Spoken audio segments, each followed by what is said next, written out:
여러분 안녕하십니까? 권 교수의 건축화재 랩 제46강 용도별 피난 계획이 되겠습니다. 그 중에서도 성능 위주 피난 안전 설계를 위한 건축물 용도별 피난 계획에 대해서 여러분께 강의하겠습니다.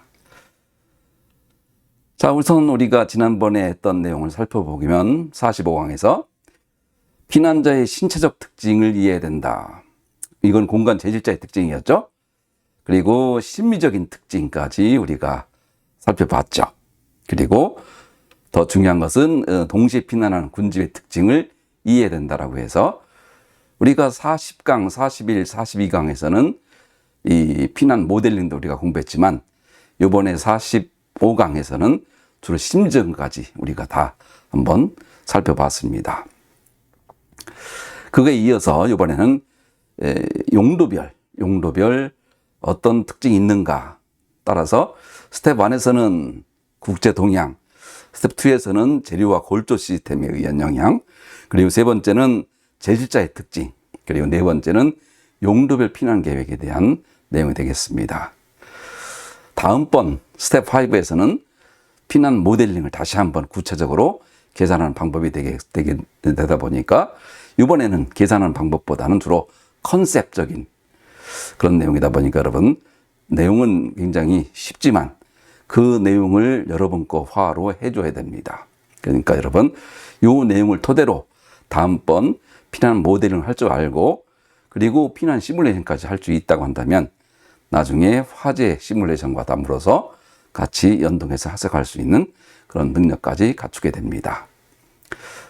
자, 그래서 이번 성능 위주 설계에서 요 용도별 피난 안전 계획은 매우 중요한 내용이다 보니까 여러분 꼭 기본 컨셉을 이해해 주기 바랍니다.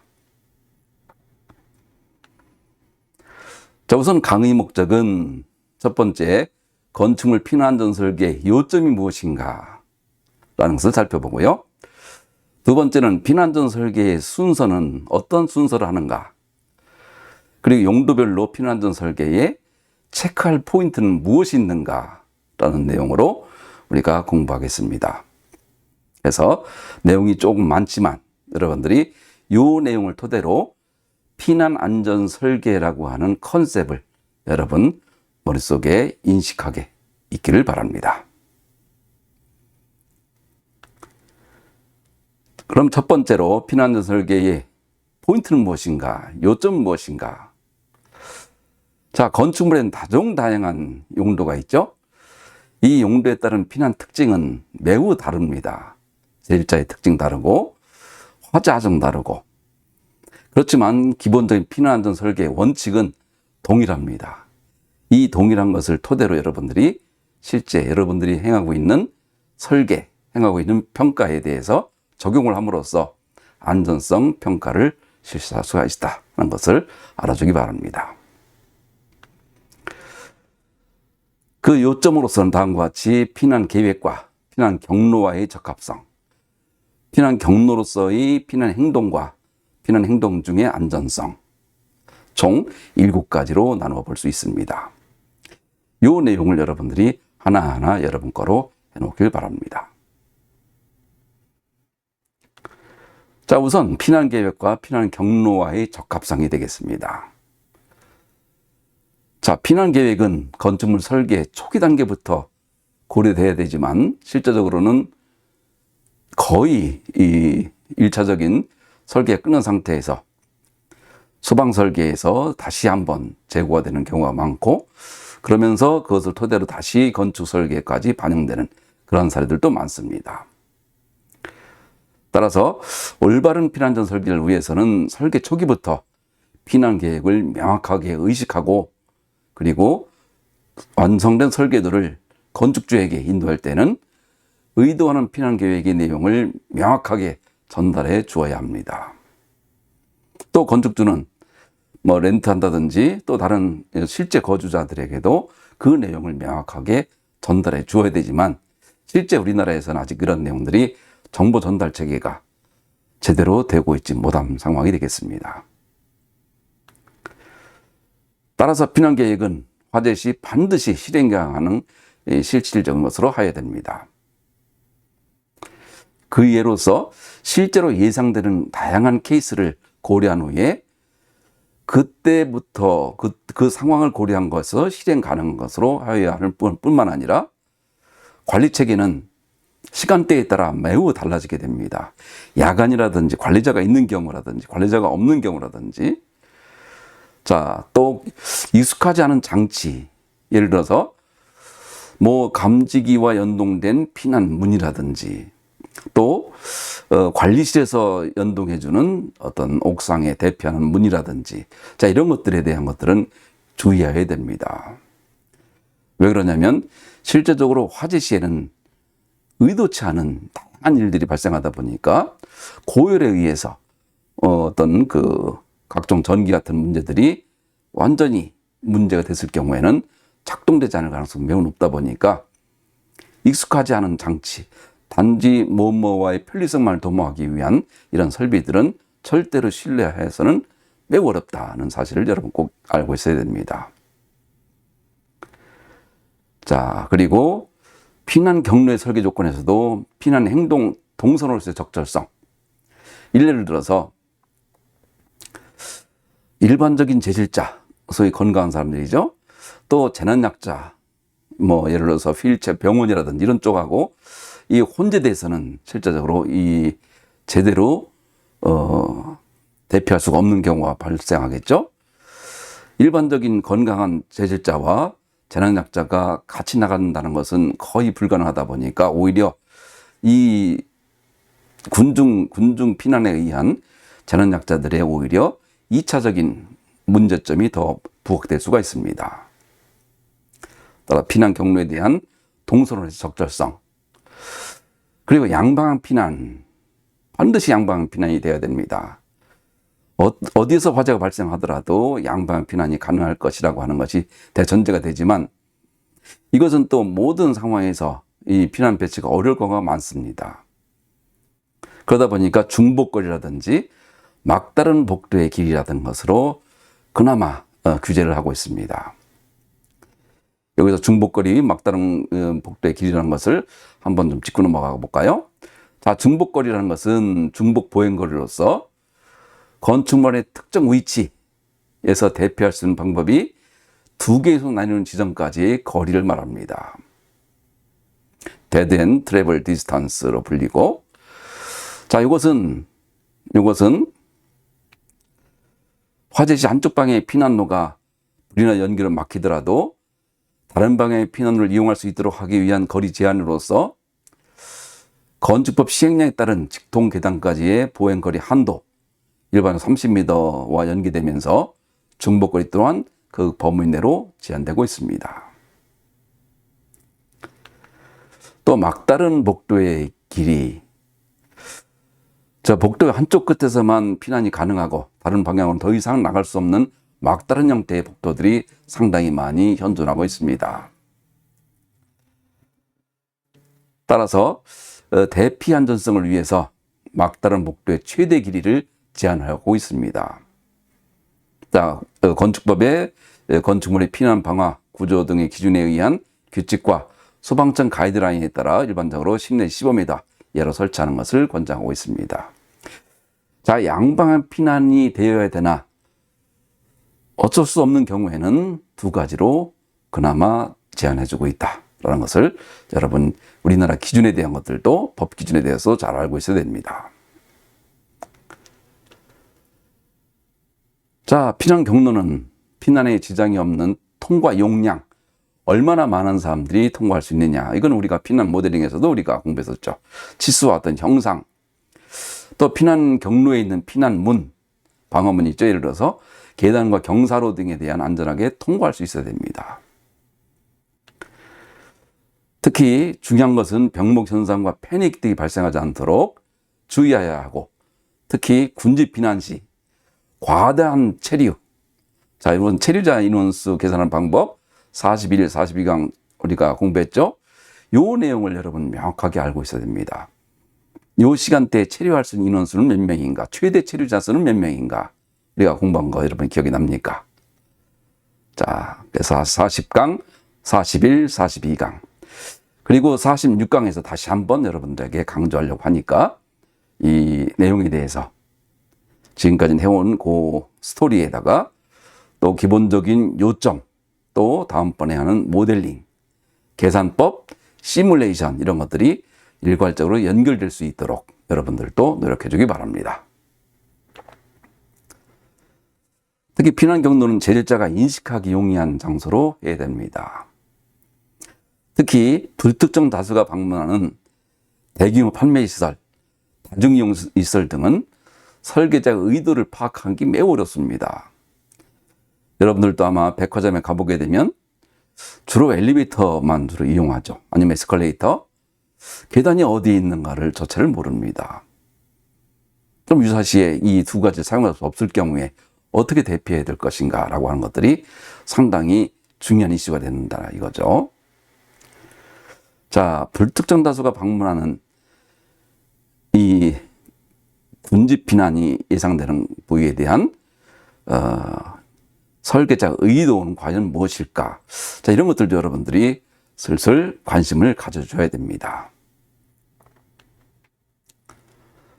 자, 두 번째로 피난 행동 중에 완전 확보가 됩니다. 피난 경로의 각 부분은 피난이 완료될 때까지 화염, 연기로 인한 붕괴나 파손 등이 발생해서는 안 되죠. 당연한 얘기겠죠? 또 중요성이 높은 피난 경로일수록 더욱 안전성 확보가 더 유망됩니다. 더욱더 중요한 것일수록 더 근본적으로 화염 연기로부터 안전해야 된다는 얘기죠. 자, 이것은 AI한테 부탁을 해서 그림을 그린 겁니다. 자, 예를 들어서 4층에 오른쪽에 이제 화재 시작했을 경우에 기본적인 동선을 따라 거실 내의 통로를 따라 또 공용 복도를 따라 피난 경로를 따라 내려오게 되지만 나무로 치게 되면 메인 나무에서 가지로 또 그다음에 이파리로 이런 형태로 더욱더 이 기본적인 피난 경로에 대한 중요성이 높은 요 계단일수록 연기라든지 화염이라든지 예, 더욱더 안정해야 된다는 얘기죠.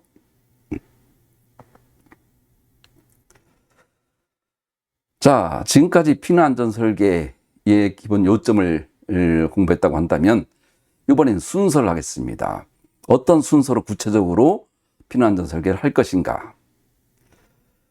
자, 피난 안전 설계는 현재 일반적으로는 피난 경로의 치수와 어떤 시방, 법규에 적합하도록 건축법의 피난 및 방화 규정, 소방법의 피난 설비, 뭐 예를 들어서 재현 설비 등등 법규에 적합하도록 조치하는 것뿐만 아니라 화재나 연기의 확대 방지를 위한 구획이나 설비를 포함하는 종합적인 설계다라는 거 여러분 잊지 말고 법규만 만족하면 되는 것이다 라고 하는 것이 주로 설계자들의 현황이죠.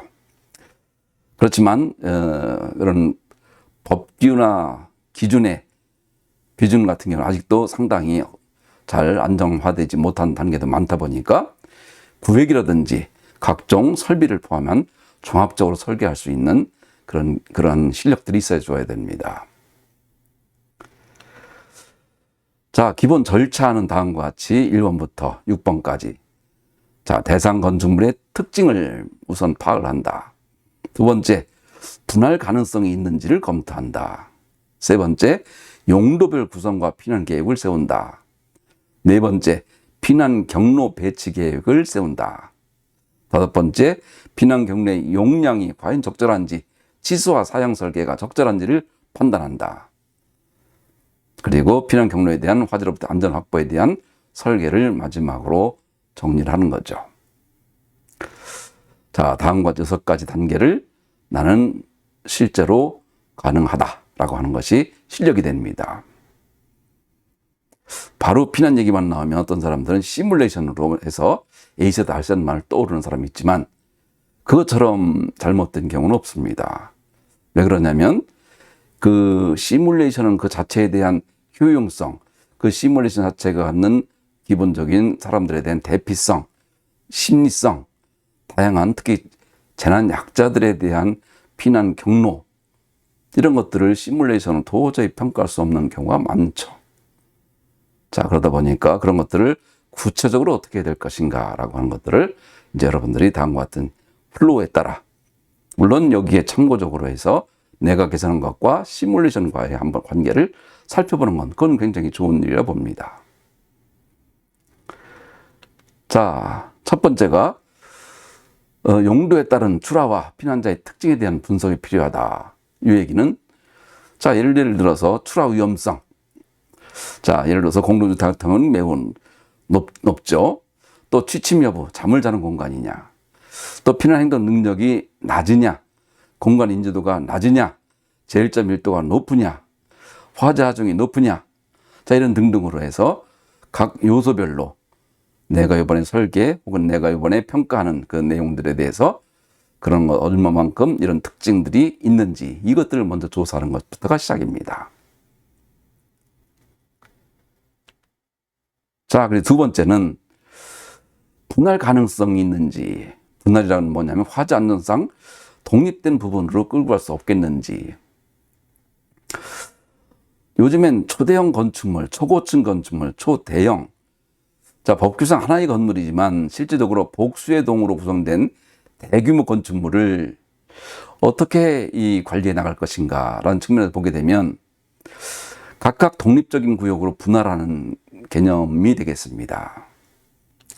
예를 들자면 다음과 같이 지하 주차장이 있죠, 레스토랑이 있죠, 호텔이 있죠, 또 뭐 이 오피스, 또 상층변 또 레스토랑이 있죠. 자, 하층부 레스토랑 같은 경우는 뭐 복합실이겠죠. 뭐 세미나도 하고. 자, 이런 것을 하나하나의 구조물로 바라보고 이것을 평가한다는 것은 너무 힘든 일입니다. 그래서 이거를 예를 들자면 다음과 같이 지하 주차장도 하나의, 또 오피스, 레스토랑, 호텔 같은 형태로 나누어서 각각의 측면들을 서로 화재 안전 독립된 부분으로 보고 평가 혹은 설계를 하는 것이죠. 자, 이거 매우 중요합니다. 도입된 목적으로서는 한 구역에서 화재가 발생하더라도 다른 구역의 제실자는 대피할 필요가 없도록 피해 범위를 제한을 시키고 피난 계획을 단순화하는 데 목적이 있습니다. 이렇게 큰 구조물에서 어디 한 군데서 화재가 났다고 해서 전체를 대피한다거나 이런 건 엄청난, 오히려 더 큰 문제가 발생할 수 있겠죠. 그래서 이런 어떤 피난 계획을 단순화시키는 데 목적이 있다. 반면에 여러 이점도 있습니다. 자, 화재 피해 범위를 제한시키고 피난 계획을 단순화시키고 소방대의 대응 부담도 경감을 지키면서 방화 구획으로 준하는 효과까지 둠으로써 이렇게 분할로 함으로써 상당히 많은 이점들이 있다는 것을 알 수가 있습니다. 그렇지만 이렇게 접속부 처리는 벽체는 당연히 내화 구조를 해야 되겠죠.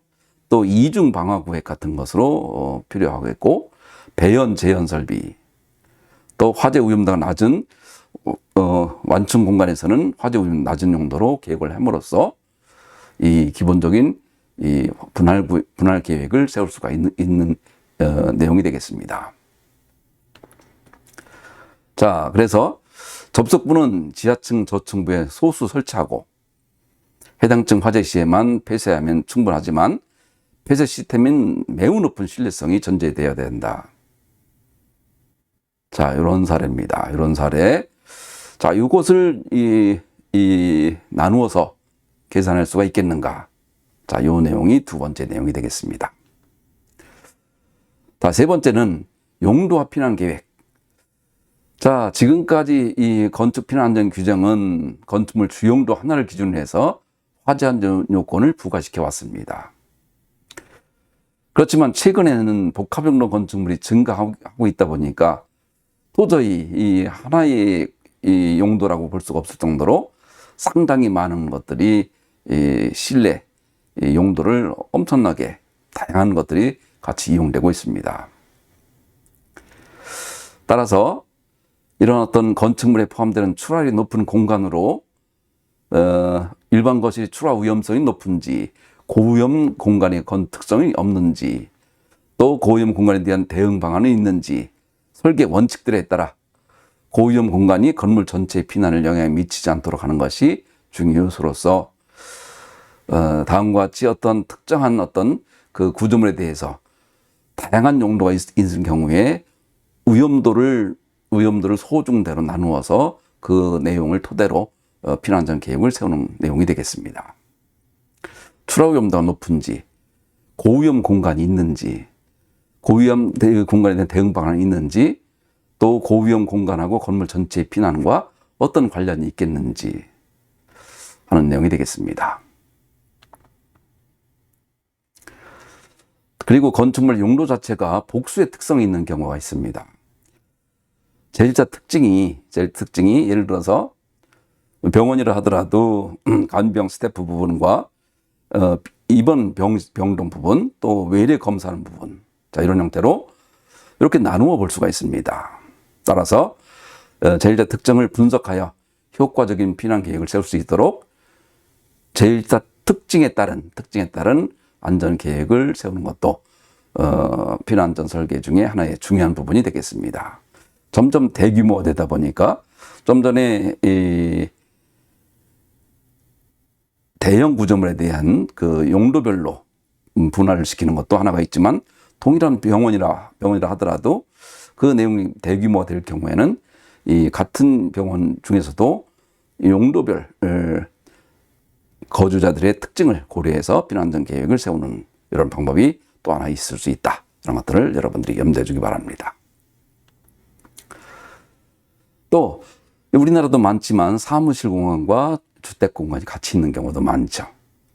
자, 이런 경우에도 마찬가지로 이 두 개의 공간을 자른다는 얘기는 구획화 시켜줌으로써, 자, 주로 사무실 화재가 공동주택에 미치는 영향만 고려한다든지 피난 계된 공용 시의 대책만 고려하면 어느 정도 충분한 대책을 세울 수 있는, 위험성이 어떤 것이 높은가를 고려해서 계산하는 방법이, 평가하는 방법이 되겠습니다.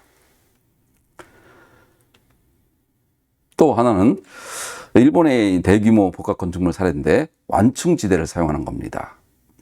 예를 들어서 오른쪽에 보이는 큰 대형 건물이지만 이 왼쪽에 보게 되면, 자, 예를 들어서 수평적인 완충지대를 두고, 자, 예를 들어서 8층에 로비층을 수평 완충지대로 바라보고, 두 번째는 수직 완충지대를 둠으로써 좌우 두 개 구역으로 분할해서 각각을 안전성을 평가하고 확보하는 방법이 되겠습니다. 자, 이런 형태로 다양한 형태로 피난안전 계획을, 피난안전 평가를 우리는 할 수 있다. 다음은 피난 경로 배치 계획이 되겠습니다. 자, 화재 시 피난 경로는 거실, 통로, 공통 복도를 지나 계단으로 가는 것으로 구획되죠. 자, 일반적으로 자주 사용되는 경로일수록 재질자가 인지도가 높지만, 비상시에도 이용에 활용된 가능성이 매우 높지만 일반적으로 그렇지가 않습니다. 일례를 들어볼까요? 고층 건축물, 예를 들어서 고층 건축물에 가면 갈수록 모두 엘리베이터나 에스컬레이터를 이용하다 보니까 이 계단을 거꾸로 경시하는 경향이 없지 않아 있습니다. 자, 피난 경로는 화재 시에 피난자가 쉽게 이용할 수 있도록 배치하는 것이 핵심이지만, 그렇지 않고 다른 데로 일단은 다른 목적을 우선으로 해서 건물을 세우는 것이 많죠. 일례를 볼까요? 자, 우선 양방향 피난 경로 확보가 제일 중요합니다. 예를 보게 되면, 아까도 얘기했다시피 중복거리와 또 막다른 피난 발코니 등을 활용할 수가 있었고, 자, 피난하기 어려운 화재 발생 확률과 피난 불능자 수를, 리스크를 고려하여 평가하는 방법도 있고요. 자, 일례를 들어보게 되면, 자, 직선형 복도일 경우입니다. 자, 오른쪽의 사례를 보게 되면 화재로 인해서 계단이 두 개가 모여 있고, 왼쪽 경우에는 계단이 떨어져 있죠. 자, 오른쪽 같은 경우에는 한쪽에서 화재가 발생하면 다른 쪽에 있는 사람들도 갈 데가 없습니다. 이거는 우리나라도 주로 이런 경우가 필로티 하우스 같은 경우, 이런 경우가 많죠. 자, 그런 경우 자, 반면에 계단이 두 개지만 좌측과 우측으로 있다 보니까 만약에 이 좌측에서 좌측 계단을 사용할 수 없었다 하더라도 우측 계단을 이용할 수가 있습니다. 자, 이렇게 계단은 최대한 분리 배치하는 것이 원칙입니다. 반면에 회전형 복도 같은 경우가 있죠. 주로 사각형으로, 직사각형으로 되어 있어서, 회전형 복도 같은 경우는 이렇게 이 편제되어 있다 하더라도 돌아서 가게 되면 이 방향 피난이 될 수 있긴 하지만 마찬가지로 것도 기본적으로는 별도로 이렇게 두는 것이 제일 안전합니다. 자, 그래서 계단의 기본적인 피난 경로, 제일 중요한 계단의 위치와 계단으로 연기라든지 또 어떤 구조적인 문제까지 발생하지 않도록 하는 경로상의 문제, 이런 것들이 하나하나 여러분들이 해결해야 될 문제입니다. 또 두 번째, 피난 경로의 명확해야 됩니다. 자, 피난 경로는 기본적으로 거실, 복도, 계단, 실외, 아니면 경우에 따라서 초고층 구조 같은 경우는 피난 대피 공간이 될 수 있겠죠. 그 중에 제일 중요한 것 중에 계단 진입 부분의 경로가 핵심이죠. 계단 진입 부분을 내가 어딘지 알고 있는가와 전혀 알 수 없는 경우가 상당히 난감한 거죠. 자, 명확성의 첫 번째 요소는 계단까지 거리입니다. 거리. 그래서 거리 같은 것들도 대부분 기준으로 되어 있죠. 자, 피난 계단으로 이어지는 출구를 균형 있게 배치할 것. 또 계단까지 피난 출구를 파악할 수 있을 것. 어디에 있는지 파악하기 용이한 것과 더불어서 계단까지 거리가 기본적으로 피난 경로의 명확성이 되겠습니다.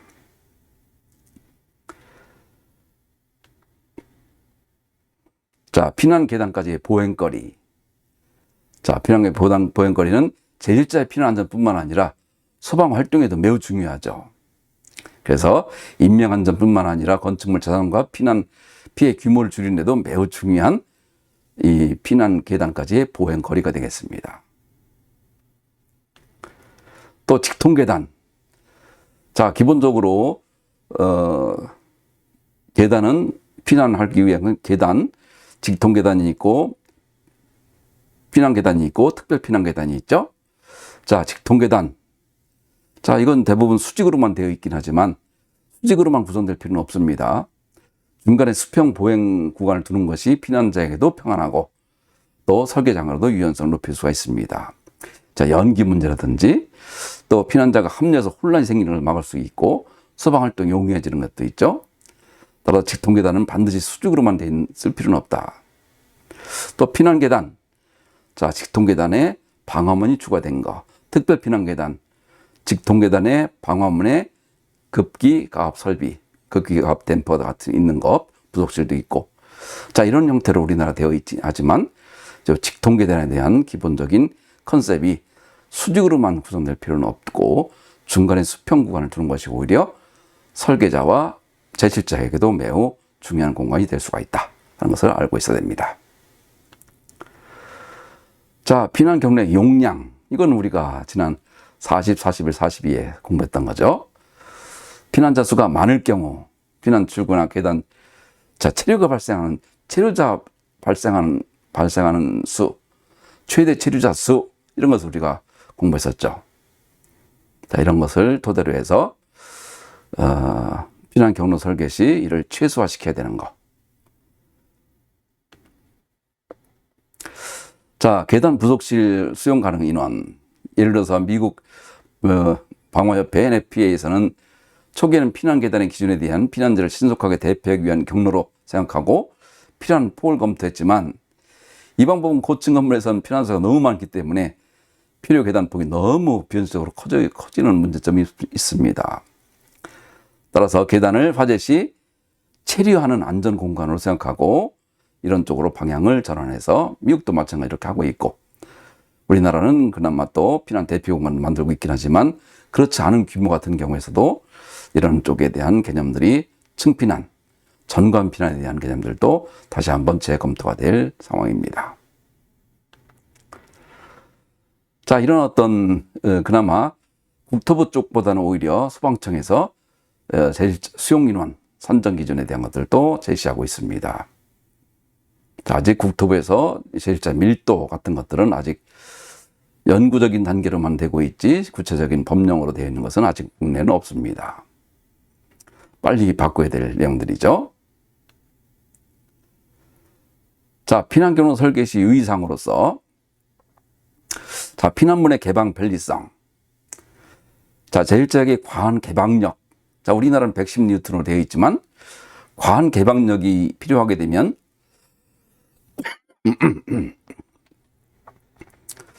다수의 피난자가 통과하는 문은 상당히 힘들어지게 되는 경우죠. 또 피난 방향도 열리거나 바깥으로 열리거나 바깥 문 쪽으로 열려야 오히려 피난 효율을 높일 수가 있습니다. 자, 그림에서 보는 바와 같이 왼쪽 경우는 피난 방향으로 가다 보니까 스무드하게 갈 수 있지만 만약에 피난 반대 방향으로 땡긴다든지 할 경우에는 다수의 사람이 집중돼서 열리지 않거나 또 여닫이 문을 하다 보면 밀어서 잘 안 열린다거나 또 땡길 수도 없는 경우라든지 따라서 반드시 열리는 방향이 피난 방향과 같아야 된다. 그러나 그것도 피난 개방 편리성에 대해서도 다음과 같은 검토할 식이 있습니다. 자, NBP, NB분의 P, V분의 L. 자, 이건 우리가 지난번에 공부했던 내용이죠. 좌측은 이것은 이제 관계를 만족시킨다고 한다면 피난 출구의 문이 열리는 것은 어느 쪽에서는 상관이 없다. 자, 이건 좌측은 기본적으로 출구 통과 시간입니다. 우측은 보행 시간이다 보니까 자, 출구 통과 시간이 매우 짧다. 보행 시간이 좀 길다 하는 경우에는 문제 없다 이거죠. 어느 쪽이든. 자, 그 사례를 보게 되면 다음과 같습니다. 출구 폭에 비해 인원이 작은 경우에는 보행 시간이 출구 통과 시간보다 커지다 보니까 또 반대편 같은 경우는 출구 폭에 비해 인원이 많은 경우에는 보행 시간이 출구 통과 시간보다 훨씬 작겠죠. 두 개의 같은 경우, 그러니까 왼쪽 같은 경우에는 앞쪽으로 열리든 안쪽으로 열리든 큰 문제가 없다 그 얘기입니다. 자, 이것도 매우 중요한 내용이고 우리가 41강에서 했던 내용입니다. 여러분 꼭 참조해 주기 바랍니다. 또 층 공용 복도의 높낮이 차가 또 항상 생기게 되죠. 자, 피난자가 넘어진다든지 한 사람이 넘어지면 한 사람이 넘어지는 것뿐만 아니라 많은 사람들이 또 피난에 지장이 생기게 되죠. 자, 이런 문제라든지 자, 기존엔 경사 같은 것들이 1대8 자, 수직 방향으로 1이고 수평 방향 8이라고 한다면 이거보다 초과 시에는 계단으로 연결하도록 규정되어 있습니다. 미국의 라이프 세이프티 코드 같은 경우. 자, 아직 국내에는 이런 것들이 구체적으로 되어 있지는 않지만 앞으로 이런 것들도 우리나라에서도 규정화될 것으로 보입니다. 자, 계단 부속실 같은 경우에서도 자, 계단은 화재 시 가장 중요한 피난 경로죠. 소방대에 의한 소화나 피난 구조 활동에도 중요한 시설입니다. 그래서 다음과 같이 또 우리나라의 이 부속실은 계단으로서 연기 침입을 막는 동시에 피난자의 임시 체류 공간으로도 기능하고 있습니다. 자, 일반적으로 피난자들은 수평을 이동할 시에는 약 50cm 정도로 진행하지만 계단에 진입하면 대부분 반으로 줄어들게 돼서 어쩔 수 없이 계단 앞 부속실에는 반드시 정체가 생기게 됩니다. 이 정체가 생기는 거에 대해서 부속실의 이 임시 체류 공간으로 효율적으로 활용할 수가 없게 됩니다. 따라서 부속실 입구와 계단 입구는 피난자의 동선을 고려해서 가능한 한 분리 배치해야 된다. 이런 것도 중요 사안이 되겠습니다. 그에 대한 기본 개념도가 되겠습니다. 참조해 주기 바랍니다.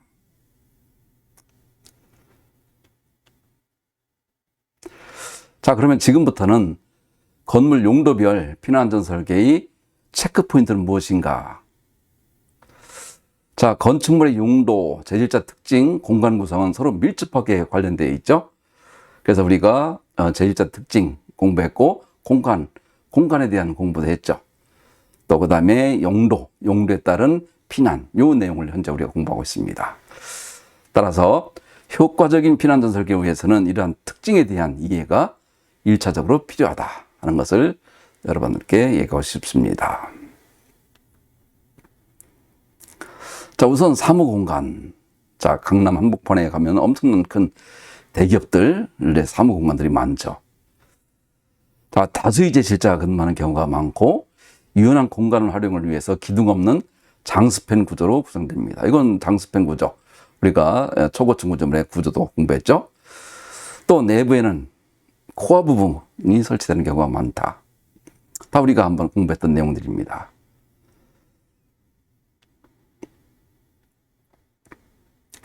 반면에 이 초고층화 대규모화로 제일자 수가 크게 늘어나는 반면에 피난 공간 또 시설이 이에 대응하지 못해 피난 소요 시간이 증가하는 경향이 큽니다.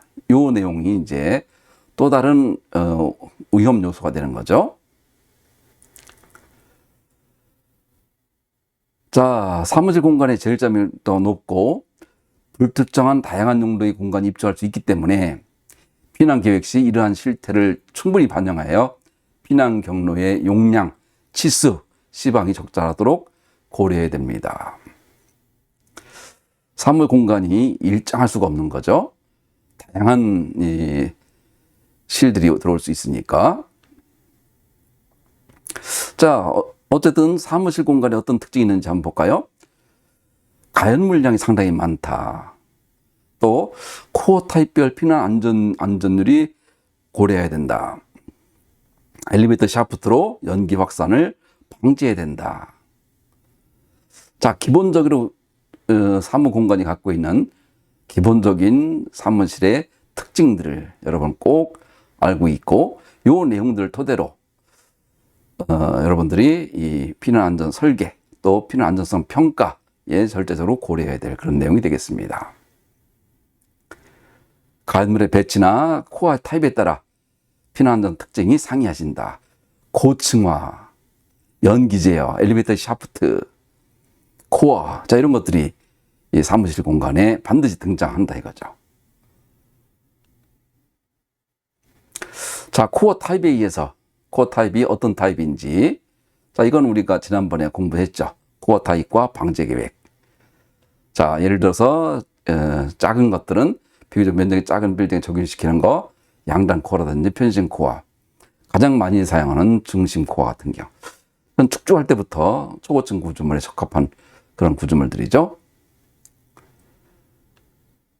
자, 두 번째는 대규모 판매 공간이 있습니다. 백화점이라든지 또 어떤 몰이라든지 제실자의 체류 시간이 좀 짧습니다. 일사로 인한 상품 열화를 방지하기 위해 외벽 창문이 거의 없죠. 또 층 중심부까지 최대한 매장으로 활용됩니다. 자, 이런 어떤 특징이 있습니다. 피난 안전 측면에서도 불특정 다수가 피난 경로 등 공간 구성을 기본적으로 어떻게 되고 있는지 파악할 수가 없습니다. 주로 거기서 제공하는 엘리베이터 혹은 에스컬레이터 타고 계속 이동하고, 만약 이것을 두 가지를 사용할 수가 없다 할 경우에는 어디로 가야 될지 자체를 전혀 모르고 제시도 되고 있지 않습니다. 물론 아주 작게 피난 안내도라고 써 있는 데도 있지만 그걸 보는 사람들이 매우 적죠. 특히 대부분 가연물이죠. 의류 침구, 아주 타기 쉬운 가연물도 많아 화재 자중이 매우 높습니다. 이런 특징이 있습니다. 자, 피난계대는 일반적으로 외주부 후방에 배치되고 있습니다. 피난구 유도등이 설치되어 있어도 일반 제실자가 신속하게 피난 경로를 찾기가 절대로 쉽지가 않습니다. 그래서 여러분들이 한번 엘리베이터를 통과해서 또 에스컬레이터 타고 가면서 혹시라도 피난구 유도등이라든지 계단까지 어떻게 연결되고 있는지 이런 것들을 한번 눈여겨 바라볼 필요가 있습니다. 자, 그래서 첫 번째, 불특정 다수가 이용하고 가연 물량이 많아서 화재 자증이 크다 이거죠. 창문이 기본적으로 적다, 없거나 적다. 또 방문자에게 보이지 않는 뒷공간의 동산이 계획되어 있다. 이건 방문자들에게 의도적으로 보이지 않습니다. 나쁜 뜻이라기보다는 의도적으로 상품들을 보게끔 전시하는 거죠. 또 복합실로 되어 있는 경우가 많고, 연소 확대 방지를 위한 면적 계획과 피난 계획이 매우 중요하다. 특히 수직 관통 공간, 연기 확산 방지가 매우 중요하다. 자, 이런 어떤 수직 관통 공간 문제죠. 자, 그래서 수직 관통 공간의 연기 확산 방지. 자, 아트리움, 주로 아트리움 공간이죠. 아트리움 공간, 에스컬레이터 등 수직 개방 공간이 많아서 화재 시 연기가 위층으로 빠르게 확산된다. 오히려 추하층보다도 상층부 피난자에게 더 큰 위협이 된다. 라고 하는 기본적인 특징을 여러분 잘 이해하고 있어야 됩니다. 또 상층부에 있는 뭐 셔터든 또 요즘은 뭐 이 스크린 같은 걸로 되어 있지만 이런 것들이 제대로 작동하는지에 대한 것들도, 자, 폐쇄 확률을 0.9 가정해도 10개가 모두 닫힐 확률은 35%에 불과합니다. 그러다 보니까 수십 개의 셔터로 구획하는 아트리움에서는 완전 폐쇄를 기대하기는 매우 어렵습니다. 자, 그래서 뭐 유리 스크린을 함께 설치하는 방법 등 다양한 것들이 있지만 기본적으로 이러한 취약점이 있다라는 사실을 여러분 꼭 이해해 주기 바랍니다. 자, 창문이 닫히지 않는, 쪽문이 닫히지 않는다. 셔터가 외국에 있었던 사례들입니다. 앞으로 우리나라의 사례들이라든지 이런 것들도 한번 모아서 같이 한번 해보려고 하고 있습니다. 여러분들에게 나중에 별도로 한번 소개하겠습니다. 자, 이런 쪽 시설에서는 균형 있는 피난 계단의 배치가 절대적으로 필요하다. 자, 일례를 들어볼까요? 자, 균형 있는 계단 배치가 오른쪽까지 후방에 집중적으로 계단의 개수라든지 폭은 정해져 있다 보니까 자, 후방에 집중적으로 배치된 사례가 많습니다. 균형 있는 계단 배치가 되고 있지 못하다. 자, 이런 사례에는 기본적으로 복도 폭이 좁으면 피난 유통 등의 걸림돌이 돼서 어떤 계단이 효율적으로 활용되지 못하는 위험성이 있고요. 또 다른 하나는 부족한 피난 계단으로 다수의 피난을 실시해야 되는 상황이 발생하기 쉽다라고 하는 사실입니다. 자, 무엇보다 가장 큰 문제는 피난 출구 배치의 균형이 나쁘면 피난자가 출구의 존재 자체를 인식하지 못하게 된다는 사실을 여러분들도 한번 이런 내용들을 한번 잘 한번 검토해 주기 바랍니다. 자, 이런 어떤 대형 백화점 같은 공간은 연기 제어가 무엇보다 중요하죠. 개구부가 적다 보니까 불완전 연소가 일어나기 쉽고 유독가스를 대량 하면 짙은 연기가 발생하기 쉽다.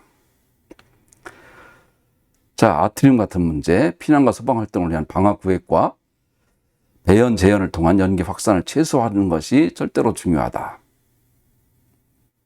자, 용도별 어떠한 특징들이 있는가 하는 것들을 여러분들이 기본적으로 이런 건 이런 특징이 있고 이런 건 제실자, 가연물, 또 피난 경로, 또 연기 제어, 또 구획 같은 것들을 통해서 여러분들이 전체적인 것을 파악해 나가기 바랍니다.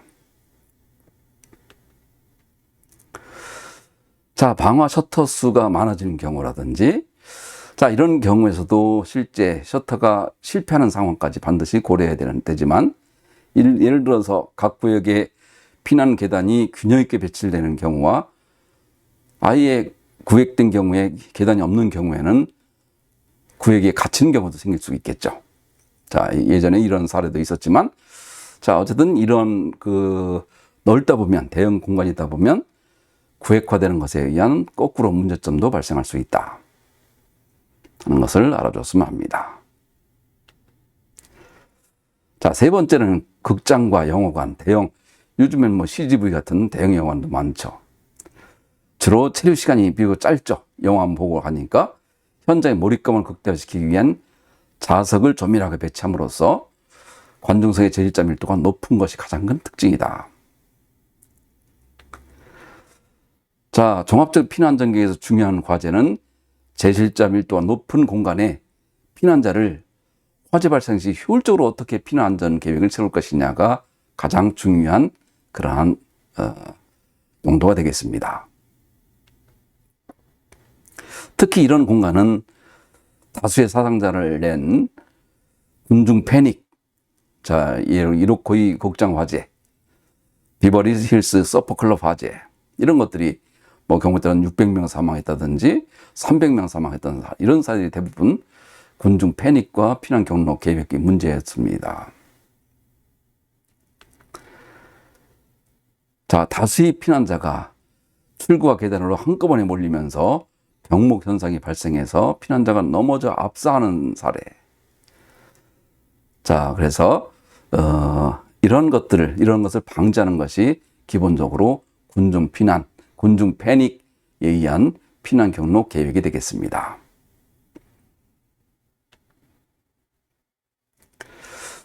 자, 피난 출구를 균형 있게 분산 배치하고 원활한 피난이 가능하도록 충분한 폭과 또 재료 같은 또 설비 같은 그런 시방들을 확보해야 됩니다. 자, 피난 출구 부분과 계단 내에 불규칙한 단차나 디딤판을 두지 않는 것이 또한 사람이 넘어지지 않도록 하는 그런 배려가 된다. 것을 알 수가 있죠. 자, 이로꼬이 극장 화재 같은 경우가 주로 이런 쪽에 있었던 사례입니다. 단차 문제죠. 또 배연 계획, 연기 제어하는 문제. 자, 그래서 이런 것들은 또 어떤 형태로 문제가 되는지 한번 살펴보게 되면, 자, 어떤 무대라든지 소품, 현수막, 다양한 가연물들이 또 이 각종 영화관 이외의 극장, 연극하는 그런 극장 같은 데 보게 되면 이게 존재하게 되어 있습니다. 자, 그래서 이런 형태로 극장, 무대, 출하의 연기 유동 같은 사례를 보게 되면 오히려 상층부에 있는 사람들이 오히려 더 연기 확산에 의한 문제를 더 피해를 입기 쉬운 거죠. 자, 그래서 연기 유동 성상을 고려해서 피난자들을 어떻게 안전하게 대피할 것인가 라고 하는 거지. 또 대형 무대 공간, 또 영화관 공간, 극장, 또 연극, 자, 이런 어떤 시설들의 중요 사항이 되겠습니다. 자, 그래서 화재 시 연기는 위층으로 퍼지다 보면 상층 객석 재질자의 피난 가용 시간이 1층보다 훨씬 부족해진다. 자, 이미 외국 사례에서도 나타났고 우리나라에서도 이런 일이 예전에도 많이 발생했었죠. 자, 그래서 이런 것들에 대한 기본적인 컨셉이 어떤 특징이 있다. 화재 성상에 어떤 특징이 있고 가연물에 어떤 특징이 있고 또 재질자 밀도가 어떻고 특히 화재 시에 암흑이 되는 사례, 또 이 비상 조명등 같은 것도 제대로 역할을 못할 경우의 사례, 또 높이 있는 데 사례, 아트리움 같은 문제의 사례, 이런 것들을 하나씩 여러분들이 여러분 거로 하나씩 체화시켜 나가는 것이 절대적으로 필요합니다. 특히 배연계획, 재연계획, 뭐 이런 쪽에서 관객석에서 연기 확산을 막는 것이 핵심이다. 자, 뭐 배연창이라든지 아니면 거실 제한 문제로 이렇게 여러분들이 이 얘기를 하나씩 끌어갈 수가 있는 거죠.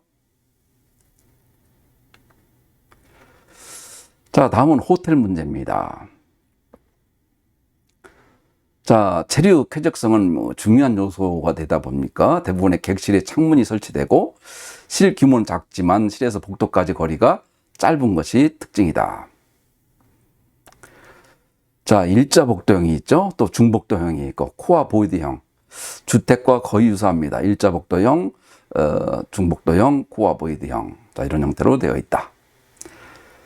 자, 그래서 그 내용을 보게 되면 특히 야간 화재 시 제1자가 화재를 인지하기까지 시간이 오래 걸려 피난 개시가 늦어진다는 특징이 있다. 잠을 자는 공간들은 기본적으로 이런 특징이 있습니다.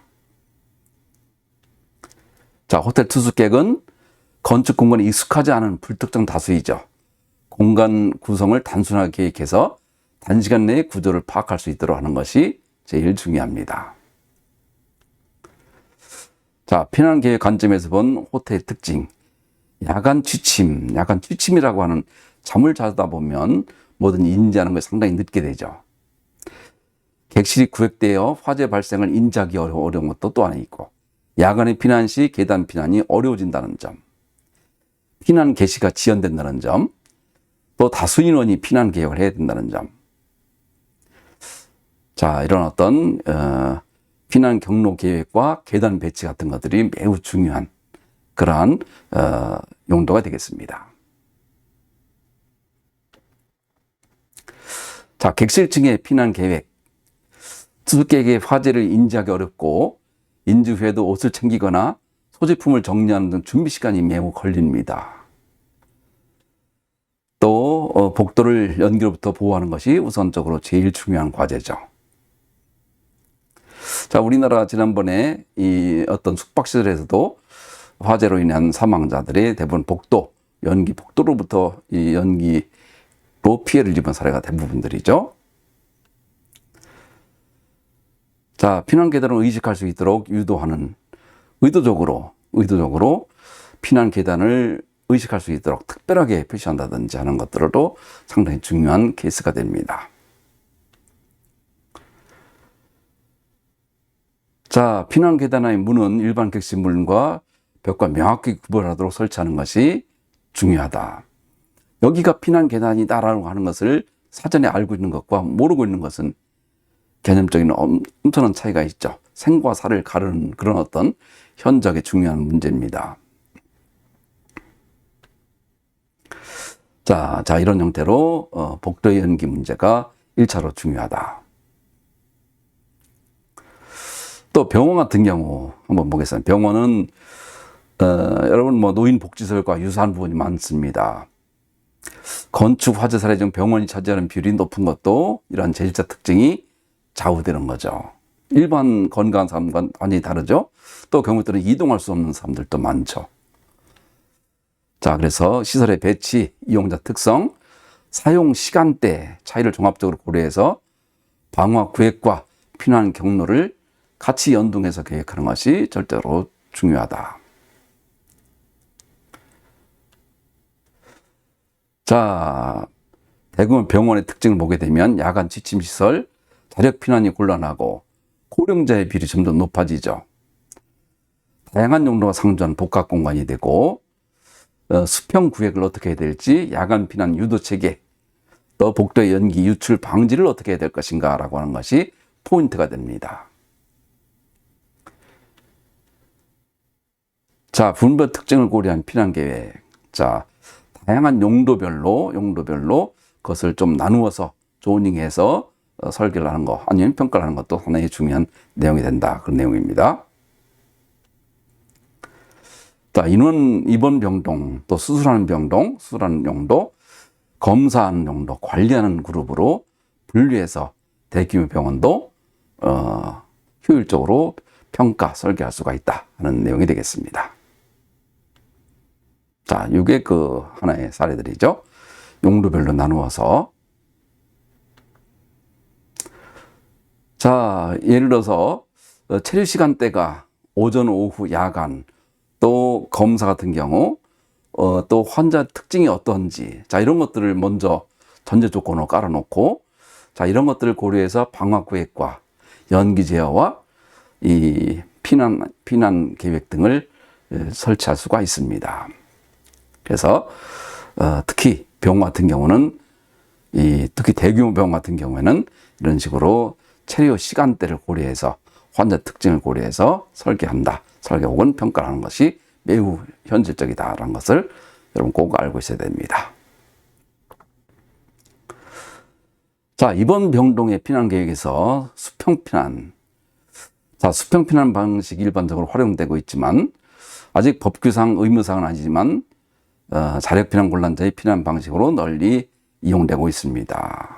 자, 이거 특히 우리나라도 앞으로 고령자 시설, 또 요양원, 자, 이런 쪽 같은 경우 피난 대피 공간을 만들어줄 수 없는 경우가 많죠.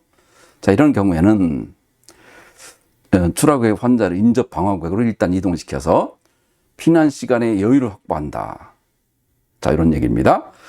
자, 그 예를 들어보면 다음과 같이 수평 피난 구획을 두어서, 자, 다음과 같이 두어서 이 화재가 발생하면 바로 옆으로 이동하고 이 방화 방향 구획을 된다고 한다면 이쪽 공간을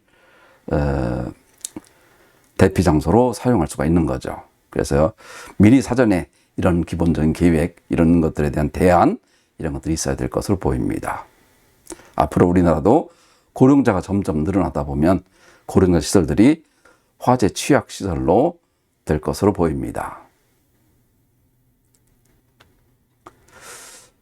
다음은 공동주택이 되겠습니다. 자, 공동주택은 아까 호텔과 마찬가지로 편복도형, 예전에는 주로 편복도형으로 많았었죠. 또 중복도형, 또 보이드형, 코어형, 요즘엔 또다시 이 타운하우스, 뭐 이런 다양한 형태가 있지만, 일반적으로, 한 집을 경계로, 한 엘리베이터를 경계로 두 채 집이 있는 이런 것들이 제일 많이 이용되고 있죠. 자, 화재 정보가 전달되기 어려운 거, 피난 시간이 늦어지는 원인이 되기도 하는 거, 대피 경로의 안전이 충분한 시간이 확보되도록 계획하는 것이 매우 중요하다. 자, 반면에 제1자는 특정 거주인이므로 공간 인지도는 상당히 높은 편이다 이거죠.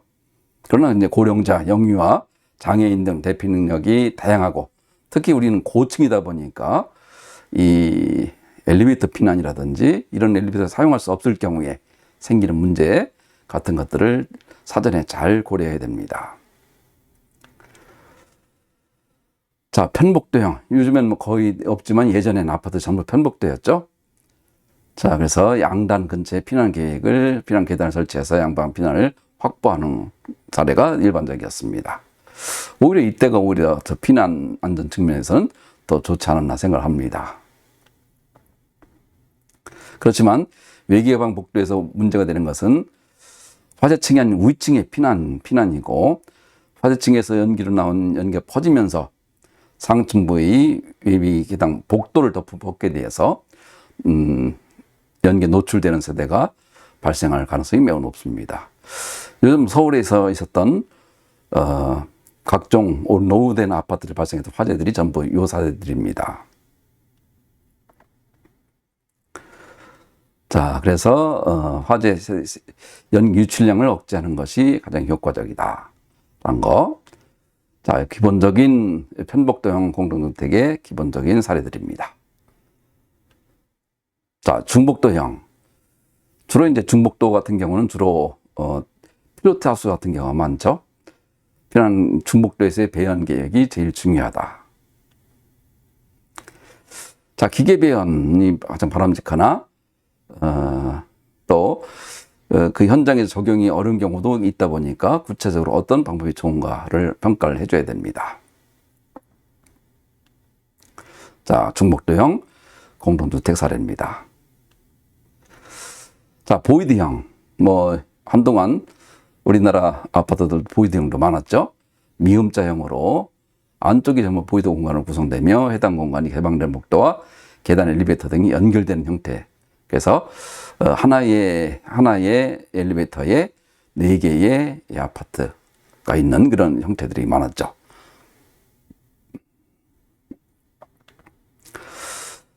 자, 이 아래층 출하 세대에서 분출된 연기가 우측으로 확산되어 계단이 연기에 노출될 우려가 컸던 것이 가장 큰 문제입니다. 자, 이런 것들을 얼마만큼 잘 안전하게 설치할 것인가, 대책을 설치할 것인가가 바로 또 중요한 대안이 되겠죠. 자, 보이드 공간의 면적이 적고 높이가 클수록 외기의 환기가 원활하지 않은 경우 연기가 잘 빠져나가지 않는다는 측면이 있습니다. 자, 이런 것들에 대한 고려가 절대적으로 필요하다. 자, 그래서 이게 이제 이 일반적인 보이드형 내용이 되겠습니다. 자, 코어형. 자, 코어형 공동주택은 보이드형의 이 보이드 공간을 좁혀서 그 안에 계단, 엘리베이터 등을 세운 형태로서 복도에 면하는 길이가 짧아지는 이런 어떤 어찌 보면 장점도 되겠지만 연기 측면에서는 또 어려운 점이 되겠죠. 자, 그래서 인공 조명 없이 어두워지는 구조가 되겠고, 복도의 배연 계획과 시인성이 확실한 피난 경로 표시가 매우 중요하다. 자, 여러분들 이런 사례들을 토대로 해서 우리가 실제 화재 사례에서 지난번 영국 그ren펠 타워 같은 경우도 이런 사례와도 밀접하죠. 코아형 공동주택과도 밀접한 관련이 있습니다. 그래서 실제 있었던 화재 사례들을 토대로 각 유형에 있는 어떤 문제점이 있는지 그 내용을 정리하고 그 정리한 내용들이 더욱더 설계 자료로서 다시 업그레이드되고 또 그 내용들을 토대로 해서 그 다음 문제점들을 계속적으로 업그레이드해 나갈 수 있는 이러한 설계 자료집이 또 하나의 앞으로 우리나라에 반드시 있어야 될 내용으로 봅니다. 자, 장시간 여러분들하고 내용을 했지만 건축물 용도별 피난계획은 기본적으로 다음과 같이 8개의 항목으로 나눠볼 수가 있습니다. 첫 번째, 건축 공간의 화재, 용도, 재관제의 특성을 분석 정리하여 피난 계획을 수립하여야 한다. 절대로 시뮬레이션에 의지해서 A셋, R셋 맛으로 평가해서 끝나는 경우는 절대 안 됩니다. 자, 두 번째, 건축물 사이 완충대나 방화구획, 방연구획 등을 이용하여 화재의 구획화를 도모한다. 조닝화를 도모한다. 또 방제 시스템에 우리나라도 현재 지금 우리가 연구한 바에 의하면 대부분 40%에서 50% 정도의 작동 확률을 갖고 있습니다. 실패 가능성을 고려해야 된다. 또 피난전 설계에서 소방대에 의한 활동도 고려해야 된다. 또 양방 피난은 피난경로 배치의 기본 원칙이고, 자, 이것이 도저히 안 될 경우에는 두 가지 대안이 있다고 했었죠, 우리나라 현재. 자, 그다음에 피난 경로는 제1자가 쉽게 사용할 수 있는 형태로 유지해야 된다. 자, 인식하기 쉬워야 된다. 피난 경로 인식하기 쉬워야 된다. 피난 경로에 따른 위험을 방지하는 데 필요한 시방이어야 된다. 자, 연기나 또 어떤 구조적인 문제로까지 이어졌을 때의 안전성도 확보가 돼야 된다. 이런 얘기입니다. 자, 그래서 지금같이 8가지 있는 내용들 여러분이 꼭 참조를 하고 이번에 여러분들이 하고 있는 그 평가 내용하고도 비교하면서 하나하나 여러분들 거하고도 그 관계성을 한번 검토해 주기 바랍니다. 자, 그러면 이제 이번에는 우리가 용도별 피난 계획을 공부했다고 한다면 다음번에는 그 구체적으로 피난안전 모델링 그리고 피난안전검증법에 대한 소개까지 여러분들하고 하겠습니다. 그래서 여러분들 이번까지를 오게 되면 이제 어느 정도 내용이 나오겠고 다음번에는 방화구획 또 연기제어 앞으로 서너 번 정도를 더 공부하게 되면 평가를 하기 위해서는 최소한 이런 정도는 알고 있어야 되겠다라고 하는 것들이 여러분들에게 정착이 될 것 같습니다. 여러분 여기까지 오느라고 수고 많았습니다. 앞으로도 이 문제 계속적으로 여러분들 주요 이슈로 잘 알고 가지고 가기 바랍니다. 자, 이것으로 발표를 마치겠습니다.